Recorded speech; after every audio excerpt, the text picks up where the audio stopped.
The news that they are signaling from California, many of those organizations ain't gonna like it.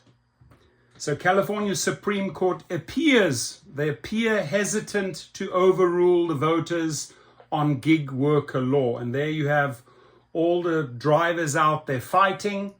Prop 22 unconstitutional. How do we win with Prop 22? Based on their line of questioning, California Supreme Court justices seemed to be reaching for a compromise as they heard oral arguments today in the long-running legal saga over whether gig workers should be considered independent contractors or employees. I am hoping that the compromise means a hybrid model, a bit of both. Proposition and if these people don't win on this Proposition 22 and don't overturn it, then you have to fight the battle on the terms independent contractor and actually fight to make the drivers proper independent contractors, not what Uber and Lyft deem them to be as independent contractors. So Proposition 22, the gig industry-backed initiative that 58% of state voters passed in 2020. I think it got about 9,900,000 votes, 9,900,000 votes, about 7 million something against, has been mired in a legal back and forth since it became law, including being ruled unconstitutional by a Superior Court judge before being upheld by a state appeals court. Uber, Lyft, DoorDash, Instacart, and other companies have used the law to treat their drivers and delivery workers in California as independent contractors, not as employees. The specific question before the state's highest court is whether Proposition 22 conflicts with the state legislator's constitutional power to enforce a complete workers' compensation system because of a clause in the initiative declaring gig workers independent contractors not eligible for workers' comp. The whole law could be thrown out, but the justices did not seem to want to do that. So hopefully some clauses get built in that benefit drivers. Doesn't look like it. When Scott Cronland, the lawyer who argued on behalf of SEIU California and for gig workers, said that Prop 22 conflicts with the legislator's exclusive and unlimited authority over workers' comp, Chief Justice Patricia Guerrero asked whether legislators could restore workers' comp for gig workers. Associate Justice Goodwin Leo said there is still ambiguity here over voter initiative power, which is supposed to be equal to legislative power. Does that mean voters cannot act in this field, workers' comp whatsoever? Cronland responded that the legislator's power over workers' comp is unlimited.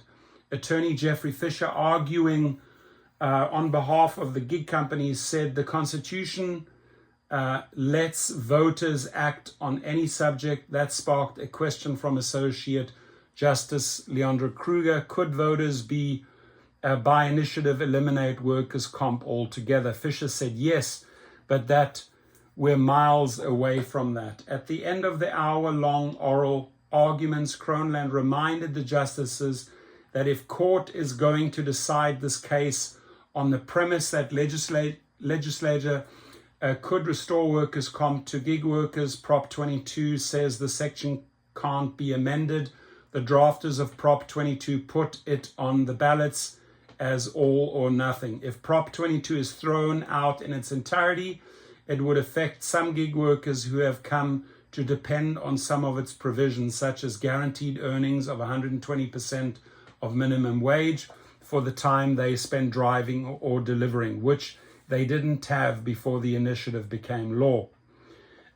Cora Mandapat, a Bay Area driver who came to the San Francisco courthouse with the industry-backed group Protect app-based drivers and services, said she gets extra money every week under those guaranteed earnings. She added that she takes an uncle to dialysis and driving for Lyft gives her the freedom to do that. She said she wished there was a way for some drivers to be employees, but let me do what I want to do. Ed Carrasco, a ride-hailing driver and member of Rideshare Drivers United, who came up to San Francisco today, but drives in the Los Angeles and Orange County areas, said afterward that the justices appeared to be asking how to modify Prop 22 so drivers could qualify for workers' comp if, for example, the legislature passed a law that made them eligible. Carrasco and about 100 or so other gig workers and members of workers' groups, including Gig Workers Rising, gathered for a rally outside the courthouse ahead of the oral arguments. The gig workers who did not go to the courtroom watched the oral arguments on a big screen they set up outside United Nations Plaza across from the San Francisco City Hall. At the rally, Hector Castellanos, the lead plaintiff in the case, spoke about getting hurt as a gig driver years ago and being unable to get workers' comp. He said his daughter had to drop out of school to help support his family. We are asking the justices to stand behind drivers, Castellanos told the crowd. After the hearing, he told Cal Matters that he knows plenty of drivers who regret voting for Prop 22, which he said was bought by rideshare companies for $220 million.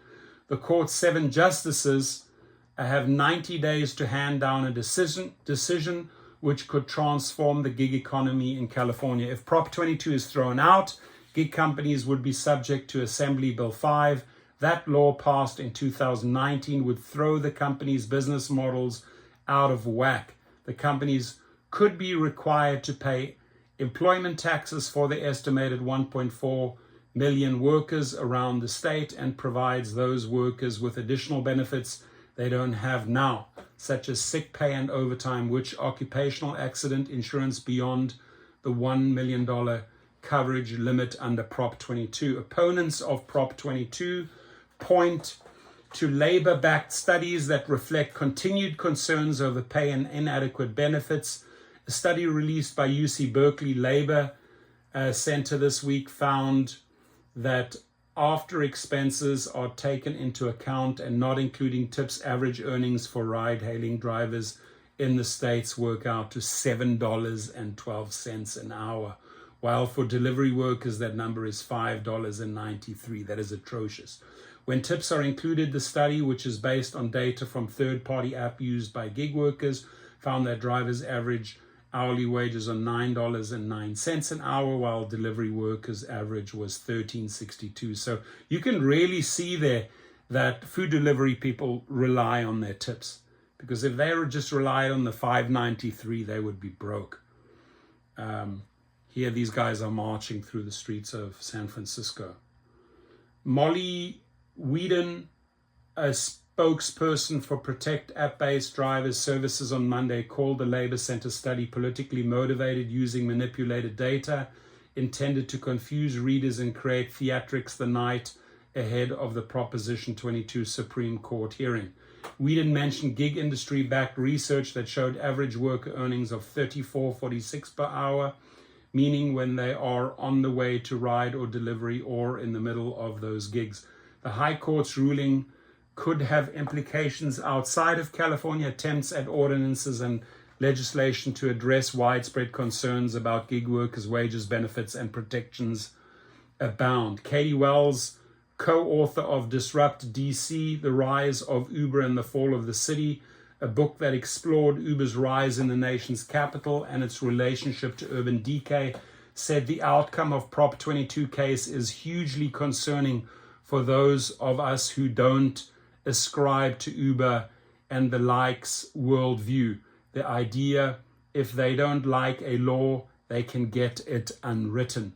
For example, Wells mentioned recent related developments in Minnesota, where lawmakers passed a bill Sunday to establish minimum pay rates for Uber and Lyft drivers after companies threatened to leave the state's minimum pay rates for Uber and Lyft drivers after the companies threatened to leave the state because of higher proposed minimum rates under a Minneapolis ordinance. It's a dangerous set of dominoes, Wells said. We can mark the moments in which gig companies are trying to undo laws. It's not in isolation. So keep on fighting.